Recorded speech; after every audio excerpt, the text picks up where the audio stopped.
Hi friends అందరికీ. మేమైతే హైదరాబాద్ అయితే వెళ్ళాము. అప్పుడైతే వండర్లాకి కూడా వెళ్ళాము. అక్కడైతే ఇదిగోండి నైలాన్ డ్రెస్సులు అయితే అన్నీ చాలా ఉన్నాయి. వాటర్లో ఆడుకోవాలంటే కంపల్సరీ నైలాన్ డ్రెస్సులు ఉండాలట. షాపింగ్ అయితే చేసాము మేము. ఇదిగోండి టికెట్స్ అయితే తీసుకున్నాం. ఎంట్రన్స్లో ఒక్కొక్కరికి 1700 పడింది టికెట్. లోపలికి వెళ్ళాక మాత్రం చాలా ఫోటోలు అయితే దిగేసినాం మేము. దిగిన తర్వాత ఇదిగోండి రోలర్ కోస్టర్ మాత్రం ఎక్కాము.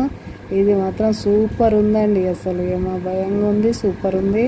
ఇదిగోండి వాటర్లో అయితే ఆడుకున్నాము. ఈ వాటర్లో ఏంటంటే సముద్రం అలలు వచ్చినట్టు వస్తూ ఉంటాయి. చాలా బాగుంది. వాటర్ బోట్ కూడా ఎక్కాము. ఇది కూడా పైనుంచి వస్తే జల్లు మాత్రం ఫుల్ పడుతుంది. చాలా సరదాగా ఉంది. తర్వాత కార్ గేమ్ కూడా ఆడినాం. కార్ గేమ్ మాత్రం నాకు రావట్లేదు, చుట్టూ తిరిగేసాను నేను. తర్వాత మధ్యాహ్నం అయింది, భోజనం టైం అయింది. భోజనం కూడా అందులోనే చేసాము. పెద్ద జాయింట్ వీల్ అయితే ఎక్కాము.